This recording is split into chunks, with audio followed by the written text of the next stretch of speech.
ရခိုင်မှာဗာလဲကျုပ်တို့တက်မတော်ကဟာလာဟိုစစ်သုံးမန်းတွေကိုထားတဲ့နေရာကိုဘုံကျဲလို့လောင်နေတဲ့နေမျိုးစင်တို့ထက်မြက်တို့လူကောင်ကိုအဲ့လိုစစ်သားတွေကြောင့်ကျုပ်ကလည်းနည်းနည်းလေးပြောချင်လို့ထားပြောတာကျုပ်တို့တက်မတော်မှာရှိတယ်ဗျလေ့ကျင့်ရေးမှာတင်ပေးလိုက်တဲ့ရေဘူးပေါက်တာမလို့ချင်းရေပါတာပဲလိုချင်တယ်ဆိုတာစစ်သားတိုင်းသိတယ်အဲ့တော့ဘာမဟုတ်တဲ့ကိစ္စလေးလောက်နဲ့အချိန်ပြည့်လက်နဲ့ချအလံထောင်နဲ့ခေါင်းဆောင်တွေပေါ့ဗျာဘုံမှုတွေဘုံမှုကျုပ်တွေခမရတို့ရှက်တင်ပါတယ်တကယ်လို့ဒါခမရတို့ကနေပြီးတော့ကိုတက်မတော်သားရဲပေါ်ရဲမက်တွေကိုရှစ်ခဲ့ရှင်ရှစ်ခင်ရှိခဲ့မယ်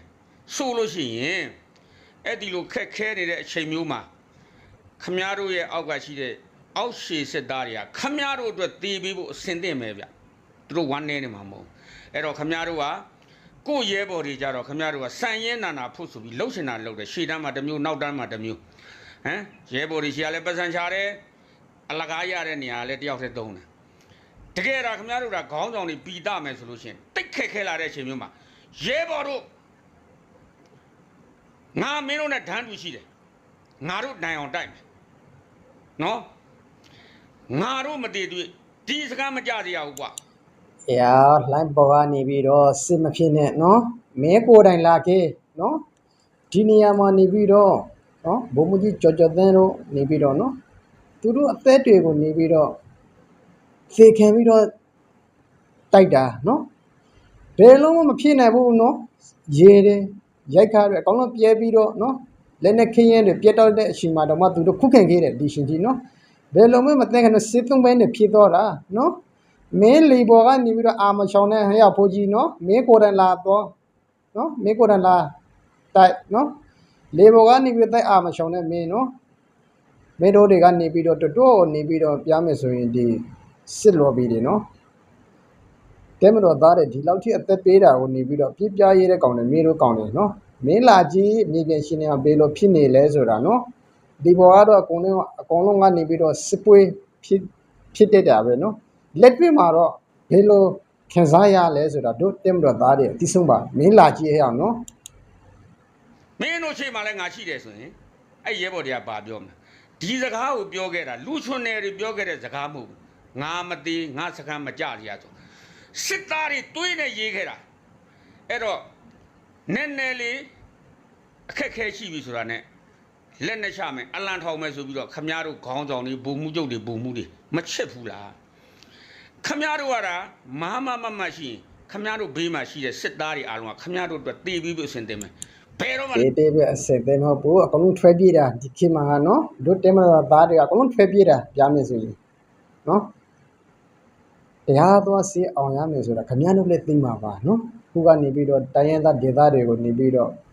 ကျူးကျော်နေတာကျွန်တော်တို့ကနော်ကျွန်တော်တို့တဲမတော်သားကြအဲ့ဒါဆိုရင်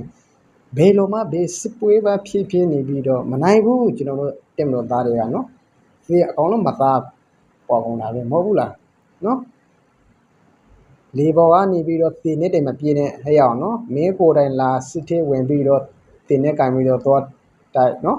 အေးဒီမှာအရှင်ကြမှာအလင်းဖြူမထောင်နဲ့ဖိုးကြည့်မင်းနော်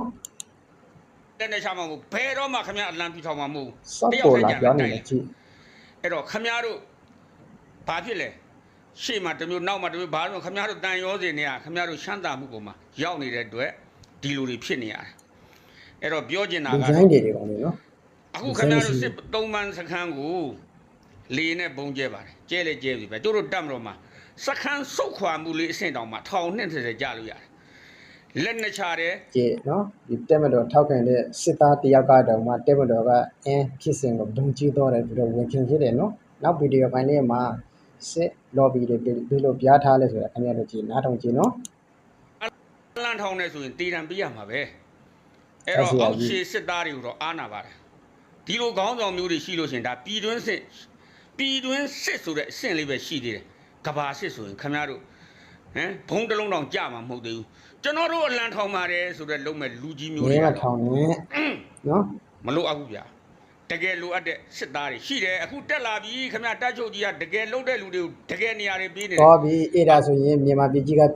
စုပ်ပြတ်သေးပြီဘာဖြစ်လို့ဆိုရင်အခုတောင်မှနေပြီးတော့နော်မြန်မာနိုင်ငံနေရာနဲ့ကဘုံချင်းနေတဲ့တက်မတော်ကြီးကအခုပြည်သူတွေဘယ်လောက်တည်သွားပြီလဲနော်ခုတဲလာမဲ့ကောင်တွေကဒီထဲကကျင်းသေးရဆိုတော့သွားပြီတို့ပြည်သူတွေဘုံလုံးသေးမသားပေါ်ပြီနော် တော့လေးစားပါတယ်ဥစွဲပါ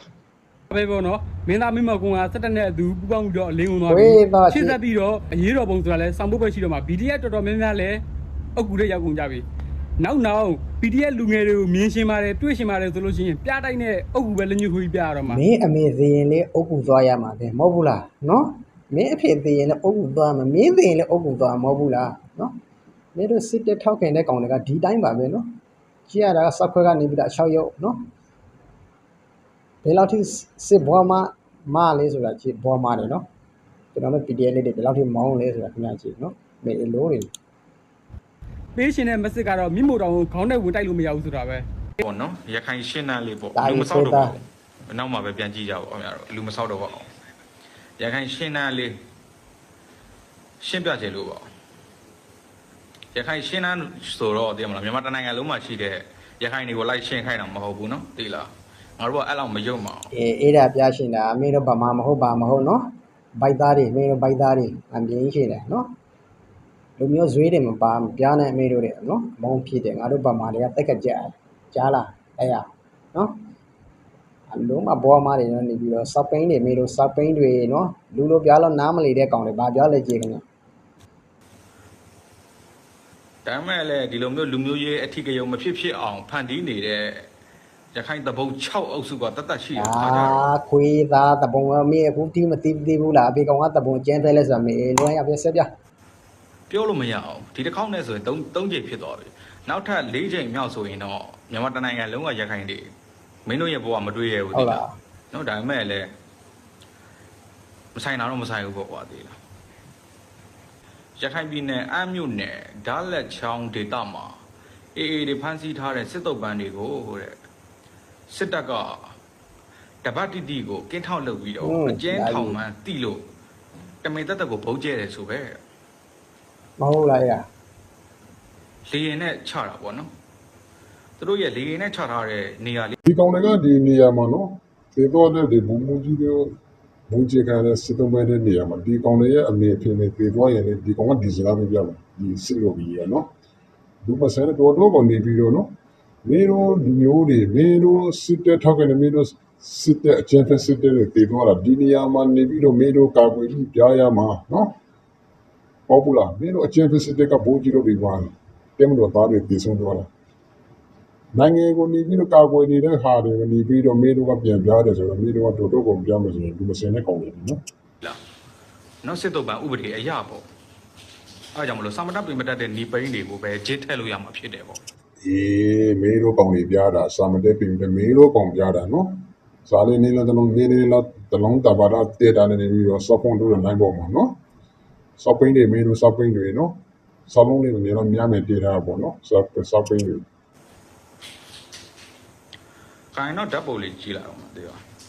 ဓာတ်ပုံလေးကိုတေးရကြည့်ပြီးတော့ဝေဖန်မှာဖြစ်ပါတယ်စောက်ဖက်ကသာပြုံးနေပေမဲ့ရင်ဖက်ထဲမှာတော့အပူမီးတွေတောင်းနေတာဖြစ်တယ်ပေါ့ဒီလားနော်ဝါရဖြတ်တော့မှသိရမလားစာမတတ်ပင်မတတ်တဲ့အခါကျတော့ရုပ်တိရှိရှိမဖြတ်နိုင်ဘူးဆိုတဲ့သဘောပေါ့ကဲသူတို့ရဲ့ထုတ်ပြန်ထားတဲ့ဓာတ်ပုံတွေကိုတစ်ချက်လောက်ကြည့်ကြည့်အောင်ပေါ့နော်ဒီလားသူတို့လေပြန်နဲ့ဘုတ်ချလိုက်တယ်ဆိုတဲ့နေရာတွေကိုပေါ့ဒီမှာသူတို့ရဲ့လေပြန်နဲ့ဘုတ်ချထားတယ်ဆိုတဲ့နေရာလေးကိုတစ်ချက်လောက်ကြည့်ကြည့်အောင်မြင်ရလားမသိဘူး များတယ်ခွေးသားလေးများ လေပြန်နဲ့ဘုတ်ချတယ်ဆိုရင်သူတို့အချင်းထောင်လှုပ်ထားတဲ့ဒီတာနိုင်တွေကခေါမိုးလေးတော့ပွင့်နေရမှာဖြစ်တယ်ပေါ့ဒီလားအခုကကြတော့ခေါမိုးလေး အေးတာပြားတာနော်ခေရန်လေးပြားလိုက်မျိုးပေါ့နော်မင်းမ support ကိုလိုးတာဖန်ပေါင်းနဲ့ထိသွားတယ်အေးလားအေးလို့ပဲနော်မင်းမကျုံးတာကနေပြီးတော့ support ကိုကျုံးတာဖန်ပေါက်ကိုထိသွားတယ်ဒီလိုပဲအခုကလေးနေပြီးတော့အင်းဖြစ်စေမှာနော်ဘုံကြီးတာကနေပြီးတော့ထောင်တိတိပုံမကြလို့နော်တိတိကြရင်ပုံလုံးပြစ်စစ်တော့မယ်ကိုဘေးနားမှာကြာတာမဟုတ်ဘူးလားနော်အခုလေအေးလို့နော်မင်းမ support ကိုတော့နေပြီးတော့ကျုံးတယ်ရှင်မှာနေပြီးတော့ဖန်ပေါက်ကိုထိသွားတယ်ဒီတိုင်းပါပဲအခုကလေးနော် မပွက်ဘူး တို့မြို့သားတွေတောသားတွေတော့မသိဘူးကွာငါတို့စစ်သားတွေစားနေရတော့မကြည့်တဘာဝကြွဟင်းကြွသားခုနလေးမှာဖမ်းမိတယ်နောက်ကြတော့ စားမင်းတို့အချင်းတို့ကောင်းပြီစားနော်ဒီလိုလိုပြန်လက်နေလို့ချင်းတို့ ဒါတရတီးလေးပါဗျ ကျွန်တော်အဲ့လိုအားရပါရစားတယ်ဒါကြောင့်ဒီမှာကြည့်ချိုးကြုံမျိုးချိုးကြုံငဒန်ဒီမှာငဒန်ဟင်းစားတယ်ဒီမှာပါလေပြီးတော့ငပီတော့စားပြီးနေပြည်သူပြည်ပဲနော်နေလို့ကောင်းတယ် တော့မစားတတ်ဘူးတော့စစ်သားရိုးတသားပဲ ဒီနေ့ခင်ဗျားတွေကိုစားပြီးတော့ပြည်သူပြည်ပဲနေလို့နော်နေတော့ချက်ဖက်ကောင်းတယ်ကြားလား ရိုက်ပြလိုက်အောင်ရိုက်ပြလိုက်အောင်ဟင်းရိုက်ပြ ဒီသမင်းဝိုင်းတွေကိုပြည်သူကကျွေးတာလေနေလို့ဒီဘူးနားနေဖို့လို့နော်ဒီတလုံးစားဖို့ကျေးဇူးဆိုတယ်လို့မျိုးနော်ဒီသမင်းကပြည်သူကျွေးတာလေမင်းတို့စခွေးတဲ့နားလေးတယ်မဟုတ်ဘူးလားမင်းတို့ဘာမင်း online ဆိုတဲ့ခွေးကနေပြီးတော့ပြေးတာမဟုတ်ဘူးဒီသမင်းတွေကနော်ပြည်သူစီကရတဲ့ပြည်သူချွေးနေစားနဲ့ကျွေးတာတဲ့သမင်းပြည်သူကိုပြန်သက်နေတဲ့အလုပ်တွေမလုပ်နဲ့မင်းတို့စခွေးတွေနော်